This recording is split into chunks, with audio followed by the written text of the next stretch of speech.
Et aujourd'hui, Mélinda, nous allons aborder un sujet au cœur de l'oncologie moderne, la radiothérapie stéréotaxique robotisée, souvent appelée cyberchirurgie, un type cyberknife qui nous intéresse particulièrement aujourd'hui.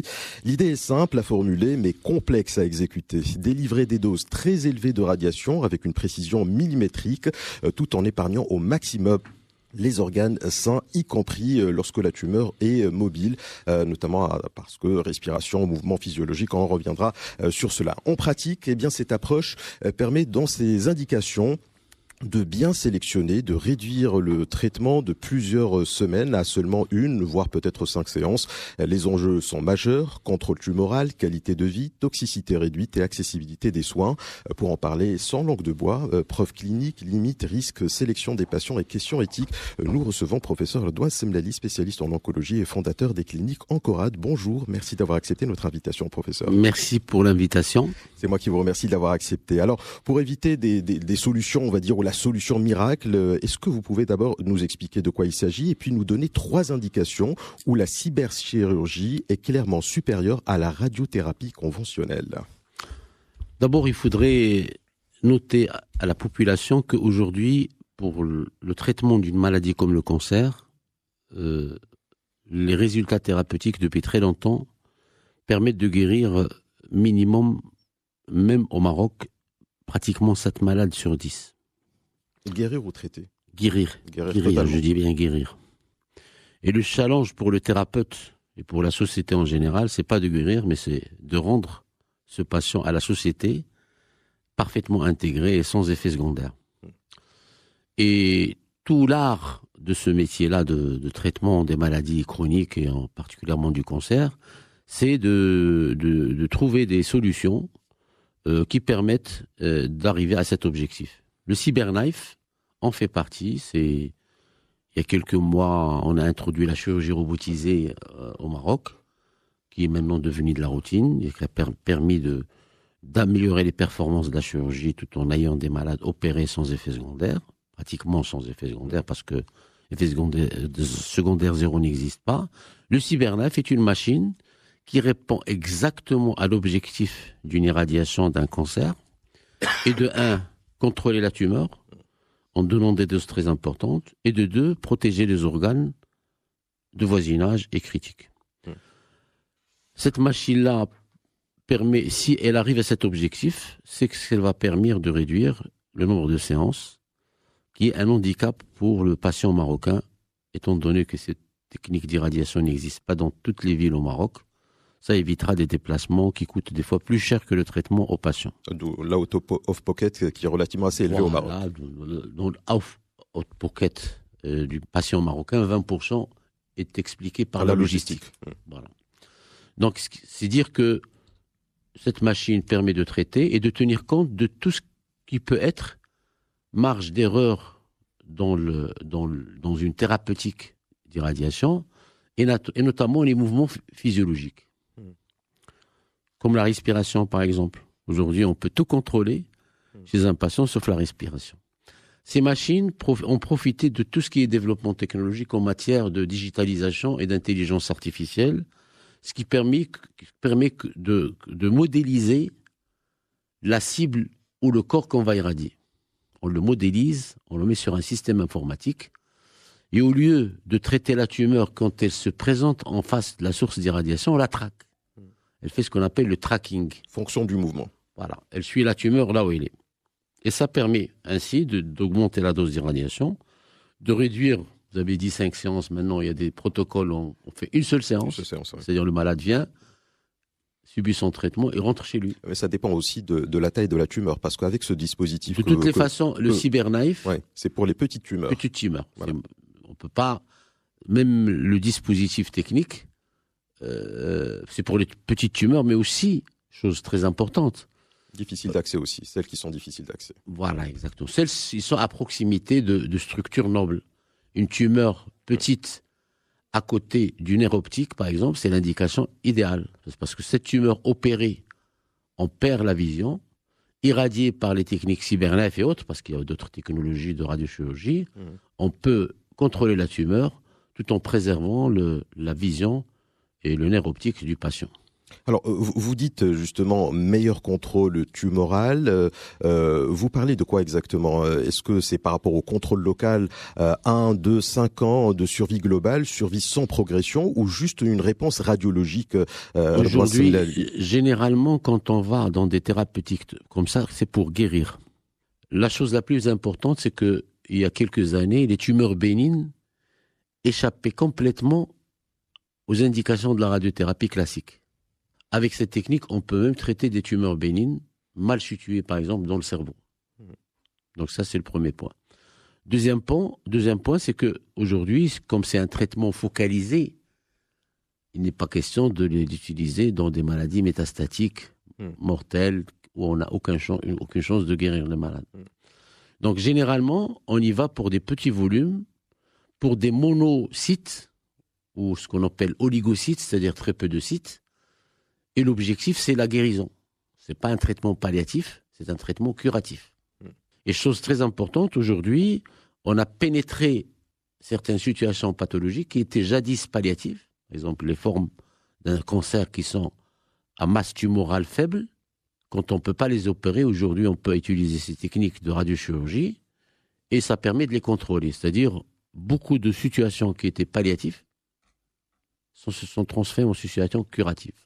Alors, vous évoquez l'escalade de doses rendue possible justement par la précision de cet appareil, qui coûte d'ailleurs très cher pour nos auditeurs. Je pense 50 millions, 60 millions de dirhams, plus ou moins. Voilà, non, en fait, parce qu'il y a des options. En fait, il y a 3 niveaux d'options et plus la maintenance qui est relativement assez chère. Vous avez bien lu sur la machine. Hein. Ah non, mais bien sûr. Voilà, et plus à peu près 250 000 euros de maintenance, etc. Donc, c'est relativement assez cher, effectivement. Et pour vous rendre grâce, effectivement, je pense que c'est la première fois au Maroc que nous avons ça. Il y a un appareil qui va être mis en place très bientôt en Algérie, un autre qui est déjà en place au niveau du Kenya. Alors vous évoquez l'escalade de doses rendue possible par la précision. Redouane Semlali, jusqu'où est-ce que vous allez sans franchir la ligne rouge pour vos localisations phares, poumons, prostate, foie, rachis, cerveau? Quels sont vos schémas de doses, fractions type, et quels sont le seuil de tolérance, ou quel est le seuil de tolérance par rapport notamment aux contraintes? Vous avez parlé tout à l'heure des organes à risque, les organes à risque comme le nerf optique, vous parlez du nerf optique, le tronc cérébral, la moelle, les intestins, les voies biliaires. Qu'est-ce qui n'est pas négociable chez vous, par exemple?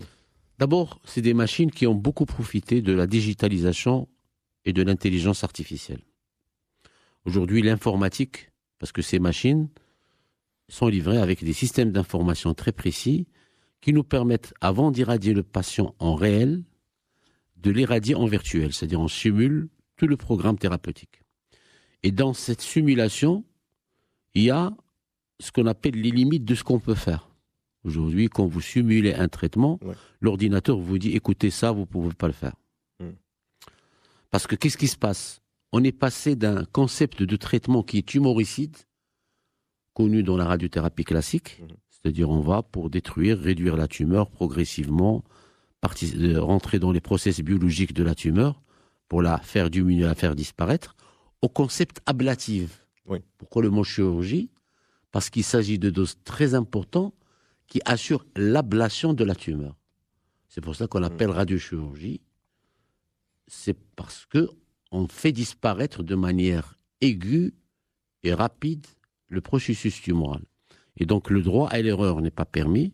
Et là, l'informatique et le fonctionnement virtuel des systèmes d'information et de ce qu'on appelle la dosimétrie pré-thérapeutique permettent de connaître nos limites, parce qu'il ne s'agit pas quand même de détruire une tumeur et détruire les tissus qui sont à côté.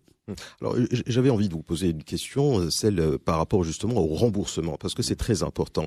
Là, c'est un procédé novateur, et il n'existe pas ailleurs, pour le moment en tout cas. Il coûte cher. Je pense que pour une intervention, globalement, je parle sous votre contrôle, on est aux alentours au minimum de 70 000, 80 000 dirhams, pratiquement le double dans d'autres pays, notamment en Europe.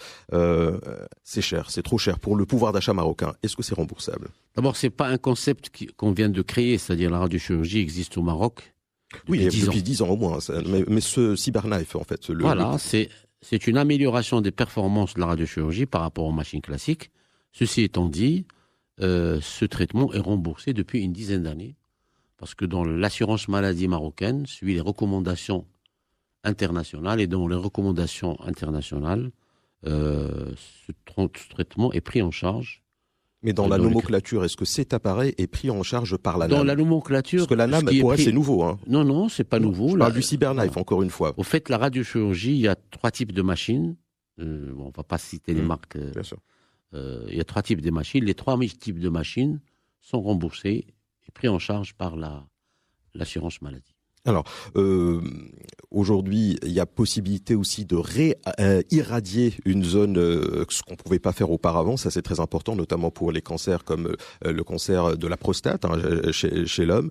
Vous dites pouvoir réirradier donc des rechutes. Et quelles sont les limites justement cumulatives de doses? Parce que c'est très important. Je ne veux pas rentrer dans le détail de ODD2, etc. Mais voilà. Il y a des moyens diagnostiques qui accompagnent cette tumeur. Les systèmes d'imagerie classiques, PET, radiologie, IRM. Et aujourd'hui, quand il y a une rechute, on arrive à l'identifier grâce à ces systèmes d'imagerie. Et pour peu que cette rechute émane d'un processus qui est limité dans la dimension, vous avez parlé de dimension de taille, une réirradiation est possible. Parce qu'on peut être très précis et aller uniquement au niveau de l'endroit où la rechute est apparue. Donc, c'est des choses que nous faisons depuis une dizaine d'années. Mais maintenant, grâce au CyberKnife, ce qu'on va contrôler, c'est la modélisation des mouvements physiologiques. Parce qu'on contrôle tout. Sauf ça. Sauf ça. Oui, alors ça, à l'époque, je parle vraiment sous votre contrôle, mais normalement, quand le patient est allongé, on lui administre, je sais pas, un sédatif ou je sais pas comment vous appelez ça, enfin bref, un calmant, on va dire de manière, voilà, un calmant, pour essayer justement de minimiser, voilà, de minimiser le mouvement. Cela étant, le mouvement, vous allez le voir au niveau des courbes.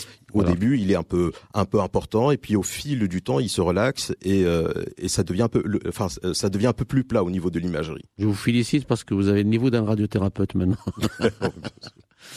Au fait, ce qui se passait avant, c'est que cette modélisation, on essayait de la faire, mais on n'avait pas les moyens informatiques de suivre certains mouvements qui sont obligatoires. Parce qu'on ne peut pas demander à un malade d'arrêter la respiration. C'est pas possible. Qu'est-ce qui se passait avant? On faisait une marge d'erreur, ce qui augmentait les volumes d'irradiation. C'est-à-dire, en quelque sorte, cette marge, on dit à l'ordinateur, quand la tumeur passe à ce niveau, il faut la prendre. On fait ce qu'on appelle du getting, du mot anglais to get. C'est ça. D'accord. Maintenant, grâce à ce système, on essaie, la durée d'une séance d'irradiation dure 1 heure, 3/4 d'heure, 1 heure. On calme le malade, on lui donne un anxiolytique, il se calme, jusqu'au moment où on a une stabilité de tous les mouvements au niveau de la cible, c'est-à-dire on voit que ça ne change plus. Et là, l'ordinateur programme un tracking de la cible, il la traque en fonction de ses mouvements physiologiques. C'est ce qui fait la différence avec les systèmes de radiochirurgie classiques. Les volumes sont moins importants, la tumeur est traquée dans le petit détail inframillimétrique, comme vous l'avez bien dit, c'est-à-dire la tolérance est de moins 0,7 mm, pas du millimètre, c'est très important. 0,3 mm, quand vous tournez autour d'une tumeur, c'est important en matière de tissu. C'est dire que c'est l'irradiation actuellement la plus précise qui puisse exister. Alors, sur les tumeurs opérables, comment est-ce que vous tranchez entre chirurgie, SBRT, donc la radio-stéréotaxique corporelle, le CyberKnife, qui décide réellement? Est-ce que, par exemple, c'est les chirurgiens? Est-ce que c'est au niveau du RCP, je pense à la réunion de concertation pluridisciplinaire, ou est-ce que c'est le patient? J'en doute, mais je pose quand même la question, parce que parfois on peut demander l'avis du patient, éventuellement, ou de sa famille, sur certains cas bien précis, c'est pas la norme. Est-ce que vous pouvez nous donner des exemples concrets où vous avez orienté vers la chirurgie malgré la possibilité technique de cyberchirurgie? Parce que c'est un point important. L'essentiel, c'est d'avoir tout l'arsenal thérapeutique moderne. Aujourd'hui, je cite le cancer de la prostate. Le cancer de la prostate, il y a 2 moyens. Il y a soit la chirurgie, soit la radiothérapie. La chirurgie, on dispose de la chirurgie robotisée. Qu'est-ce qu'elle permet? Elle permet d'opérer un patient avec un système où l'image du champ opératoire est améliorée, où on a plusieurs bras qui agissent, des instruments qui arrivent à des endroits où la main de l'humain n'arrive pas. la radiothérapie, on a atteint des niveaux de précision, pas uniquement avec le CyberKnife, il y a la curithérapie et d'autres techniques. Une fois qu'on pose ça, c'est d'abord le terrain du patient. Quelqu'un qui a 80 ans, qui est taré, c'est-à-dire qu'il y a des tares pathologiques. Bon, bien entendu, on ne va pas l'opérer. Il va courir un risque opératoire important. Quelqu'un qui est jeune, cancer de prostate, c'est un jeune de 60 ans, il est préférable de l'opérer. D'accord ? Et deuxièmement, ces techniques thérapeutiques, il s'avère qu'ils donnent le même succès thérapeutique avec des nuances concernant les effets secondaires. Parce qu'on parle de technologie, d'autres technologies, mais celui qui vous dit qu'il y a effet secondaire zéro, c'est pas un médecin. Vous voulez pas avoir d'effet secondaire, il faut pas aller chez le médecin. Donc, c'est dire qu'on explique pour chaque patient quels sont les avantages et les inconvénients de chaque technique. Et bien sûr, le choix revient d'abord au patient. Deuxièmement, le rôle important de la réunion de concertation pluridisciplinaire. Aujourd'hui, c'est dans la prise en charge future au Maroc, on est en train de, dans mon rôle que vous connaissez, qui est un peu co-signataire de l'assurance maladie, on est en train d'imposer l'avis de la réunion de concertation pluridisciplinaire aujourd'hui ailleurs. Si vous n'avez pas une décision de RCP, réunion de concertation pluridisciplinaire, vous pouvez pas subir un traitement pris en charge par l'assurance maladie. Parce que dans cette réunion, il y a plusieurs avis et on discute les avantages et les inconvénients de cette technique, et ceci, bien entendu, dans l'intérêt du patient et seulement le patient. Un message peut-être à nos auditeurs aujourd'hui qui vous écoutent, peut-être un message par rapport à cette assurance maladie obligatoire. On l'a aujourd'hui et malheureusement, enfin en tout cas elle est disponible, possible théoriquement. Certains n'ont malheureusement pas adhéré. Elle est obligatoire logiquement, mais vous le savez, parfois vous recevez, y compris dans vos cliniques, des gens malheureusement atteints de cancer, mais qui n'ont pas cette assurance. Peut-être un message par rapport à ça, c'est très important. Aujourd'hui, le système assurantiel ou de couverture marocain s'est beaucoup amélioré ces 2 dernières années. Est-ce que ça couvre, excusez-moi pour que je pose la question, parce que ça couvre jusqu'à 95%. Bien sûr. Aujourd'hui, un ramédiste peut bénéficier de ce traitement. Pour vous dire que l'accessibilité est là. Maintenant, il faut juste que le patient, ou le futur patient, parce que n'oublie pas qu'il a droit à une assurance maladie, soit il présente les critères de ramédiste, il a le ramède, soit qu'il a, il y a la... Que le ramède n'existe plus aujourd'hui, parce que c'est la motadamone. C'est plutôt la motadamone. Voilà. C'est-à-dire les critères de pauvreté ou comment on appelle ça. Enfin, on va dire les critères d'éligibilité. Voilà. Soit qu'il ne les a pas, chaque Marocain, il peut aller, il peut bénéficier de la mouchamil. Il paye, je pense, aux alentours de 200 dirhams, ce qui est très accessible quand même. 3, le cas des assurances des métiers indépendants, aujourd'hui, je parle des avocats, des médecins, où il y a 10 millions de personnes éligibles. Et puis, il y a aussi les fonctionnaires et les ouvriers qui ont le droit à la couverture. Ouais, c'est pas parce que ça coûte cher que le traitement coûte cher à 80 000, 90 000, 60 000. Maintenant, il y a 24 millions d'assurés parmi les 36 millions de Marocains. Il y a de la marge quand même. Il y a encore 11 millions qui ne sont pas couverts, ce qui est important. Donc, j'ai vu que la CNSS a mené une campagne de communication sur ce problème. Il faut aussi qu'on sensibilise les gens d'aller s'inscrire dans l'assurance maladie, et même ceux qui sont malades, parce qu'au bout de 3 mois, ils peuvent avoir une ouverture de droit. Très bien, merci beaucoup en tout cas, professeur Radouane Semlali, de nous avoir éclairé sur cette nouvelle méthode de radiothérapie robotisée, le CyberKnife, qui ouvre donc de nouvelles perspectives pour la patientèle marocaine. Merci beaucoup.